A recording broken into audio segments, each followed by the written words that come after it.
تو اللہ والو دوران عمل صدقہ ضرور آپ نے کرنا ہے، چاہے ایک روٹی کا صدقہ کیوں نہ ہو۔ آخر میں اللہ پر مکمل یقین رکھنا ہے کیونکہ وہی کارساز ہے۔ اللہ رب العزت آپ سب کی مشکلات کو آسان فرمائے، آپ کا حامی و ناصر ہو۔ ان دو آیات کی وجہ سے بہت سارے لوگوں نے فائدہ اٹھایا ہے۔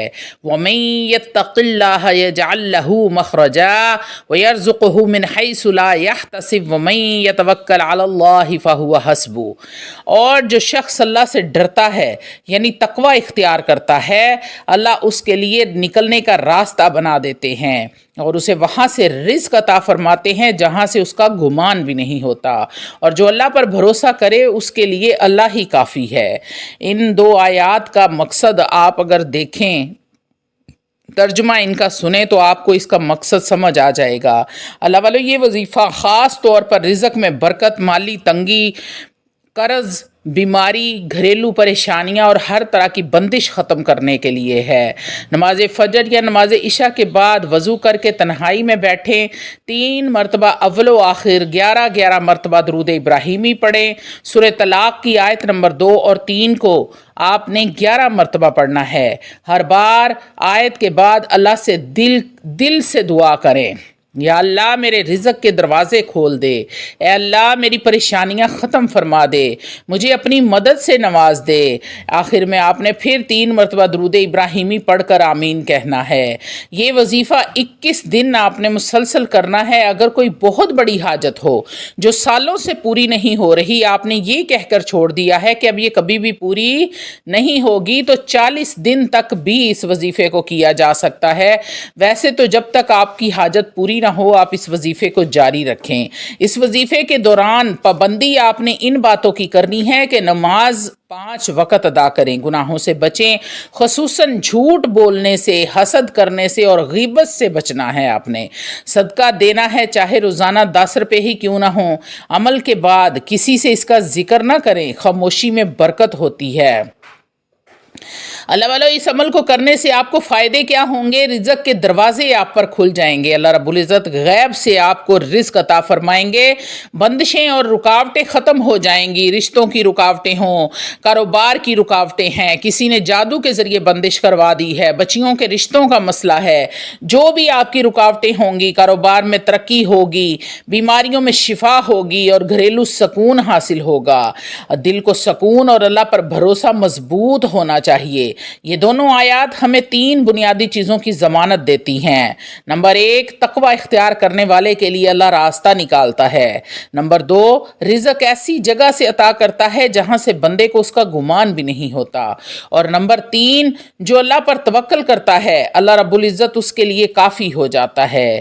اللہ والو رزق میں برکت کے لیے آپ نے فجر کی نماز کے بعد اس آیت کو 11 مرتبہ ضرور اور ضرور پڑھنا ہے، اور 7 بار آپ نے یا رزاق یا فتاح ضرور پڑھنا ہے۔ آیت 2 اور 3 کو آپ ایک بار ترجمے سمیت دل میں اتار لیں اور دعا کریں، یا اللہ میرے رزق میں کشادگی عطا فرما اور میرے لیے ایسے راستے کھول دے جہاں سے میرا گمان بھی نہ ہو۔ کم سے کم 21 دن اس عمل کو کریں۔ بیماری سے شفا کے لیے آپ نے یہ وظیفہ اس طریقے سے کرنا ہے کہ نماز عشاء کے بعد اس آیت کو 7 مرتبہ پڑھ کر اول و آخر 3 مرتبہ درود ابراہیم کے ساتھ پانی پر دم کریں اور مریض کو پلائیں، اور ساتھ میں 3 مرتبہ سورہ فاتحہ بھی پڑھیں۔ نیت آپ نے اس کی کرنی ہے، یا اللہ تو ہی شفا دینے والا ہے، ان آیات کے صدقے مجھے صحت، تندرستی، شفائے کاملہ عاجلہ عطا فرما دے۔ اللہ والو نمبر 3 پر قرض سے نجات اور مالی تنگ دستی کے لیے آپ نے اس وظیفے کو کیسے کرنا ہے؟ نماز مغرب کے بعد آپ نے روزانہ اول و آخر 3 مرتبہ درود ابراہیم کے ساتھ 11 مرتبہ ان آیات کو پڑھنا ہے، اور ہر بار پڑھنے کے بعد یا غنیو یا مغنیو 33 مرتبہ آپ نے پڑھنا ہے۔ صدقہ آپ نے لازمی دینا ہے، اس کے بعد آپ نے دعا کرنی ہے، انشاءاللہ اللہ رب العزت آپ کی قرض سے آپ کو نجات دلا دیں گے۔ نمبر 4 پر ہے گھریلو جھگڑوں، بے سکون اور طلاق سے بچاؤ کے لیے۔ طریقہ سن لیں، سورہ طلاق کی ان 2 آیات کو روزانہ گھر میں با آواز بلند پڑھیں، کم سے کم 3 مرتبہ، اور پانی پر دم کریں اور تمام گھر والوں کو پلائیں۔ جھگڑوں کے بعد ان آیات کو 7 مرتبہ پڑھ کر دعا کریں۔ ہر مشکل کے حل کے لیے یہ وظیفہ بڑا ہی مجرب ہے۔ روزانہ 11 مرتبہ یہ دونوں آیات کسی بھی وقت اطمینان سے پڑھیں، اس کے بعد 3 بار یہ دعا کریں، حسبنا اللہ و نعم الوکیل، مکمل توکل کے ساتھ اپنے مقصد کی دعا مانگیں۔ اللہ والو، یہ آیت اللہ پر توکل، تقوی اور صبر کی عملی تربیت دیتی ہیں۔ جنہیں بار بار ناکامی کا سامنا ہو انہیں یہ آیت روز پڑھنی چاہیے۔ یہ دل کی گھٹن، مایوسی اور ڈپریشن، بے سکونی کے خلاف ایک روحانی دوا ہے۔ تہجد کی اس عمل کے دوران آپ نے کوشش کرنا ہے کہ آپ تہجد ضرور پڑھیں۔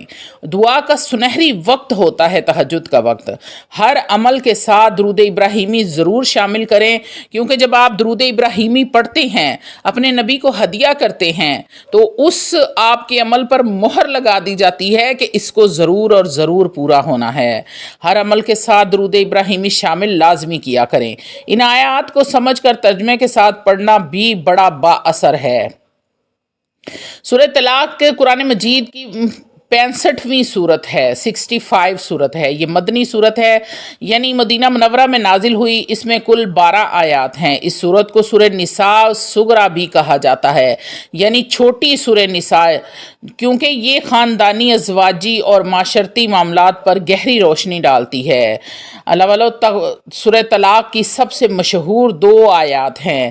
نمبر 2 اور 3 ہمیں یہ سکھاتی ہیں، جو تقوی اختیار کرتا ہے اللہ اس کے لیے راستے بناتا ہے اور ایسے مقام سے، ایسی جگہوں سے رزق عطا فرماتا ہے جہاں سے بندے کا گمان بھی نہیں ہوتا۔ زندگی میں اگر کوئی تنگی ہو، راستہ بند ہو، تو اللہ ہی سب کچھ کھولنے والا ہے۔ توکل اور تقوی ایک ایسا روحانی ہتھیار ہے جو مایوسی کو ختم کرتا ہے۔ سورہ طلاق جیسے حساس موضوع کو عدل اور رحم کے ساتھ بیان کرنا، سورہ طلاق ہمیں سکھاتی ہے کہ علیحدگی جیسے کڑوے عمل کو بھی عدل، نرمی اور شریعت کے دائرے میں رہ کر کرنا چاہیے۔ اس میں عورت کے حقوق، عدت، نان نفقہ اور اخلاقی آداب سکھائے گئے ہیں۔ یہ صورت ہمیں یاد دلاتی ہے کہ گھر ٹوٹنے کے بعد بھی ایمان، عدل اور ذمہ داری باقی رہتی ہے۔ طلاق کے بعد بھی تعلقات کو نفرت سے نہیں بلکہ شریعت اور رحم دلی سے نپٹایا جائے۔ رزق، مشکل کشائی اور روحانی فتوحات کے لیے مجرب۔ بزرگ فرماتے ہیں کہ سورہ طلاق کی آیت نمبر 2 اور 3 کو روزانہ پڑھنے والا شخص رزق، صحت اور امن کی خاص برکتوں کا تجربہ کرتا ہے۔ یہ آیت ہر بند دروازے کو کھولنے، ہر مسئلہ حل کرنے اور مایوسی ختم کرنے کی طاقت رکھتی ہے۔ اللہ والو، حضرت ابن عباس رضی اللہ تعالی عنہ سے منقول ہے، جو شخص سورہ طلاق کو غور سے پڑھے، اللہ اس کی دنیا اور آخرت کے معاملات کو آسان فرما دیتے ہیں۔ حضرت امام جعفر صادق رضی اللہ تعالی عنہ فرماتے ہیں، اگر کوئی شخص قرض، فقر یا خوف کا شکار ہو تو سورہ طلاق کی تلاوت اس کے لیے امان بن جاتی ہے۔ دل کو سکون ملتا ہے، بے چینی اور خوف میں کمی آتی ہے، انسان کو اندر سے اللہ کی طرف رجوع کا جذبہ ملتا ہے، مشکل ترین فیصلے بھی آسان ہو جاتے ہیں، مالی پریشانی، رزق کے دروازے کھلتے ہیں۔ طلاق یا گھریلو ناچاکی عدل اور صبر کی راہ دکھاتی ہے۔ بے سکونی یا دل کا بوجھ سکون قلب حاصل ہوتا ہے، جسمانی اور روحانی بیماری اللہ کی مدد سے ختم ہو جاتی ہے، توکل اور تقوی کی تربیت دل مضبوط کرتی ہے۔ اللہ والو، سورہ اخلاص صرف طلاق کے قوانین کی صورت نہیں ہے، بلکہ یہ زندگی کے بند راستوں کو کھولنے والی، اللہ پر توکل اور تقوی سکھانے والی صورت ہے۔ یہ رزق کو اور سکون کی کنجی ہے۔ یہ صورت ہمیں یہ سکھاتی ہے کہ ہر آزمائش کا دروازہ اللہ ہی کے پاس ہے اور ہر تنگی کا حل اسی کے کلام میں چھپا ہوا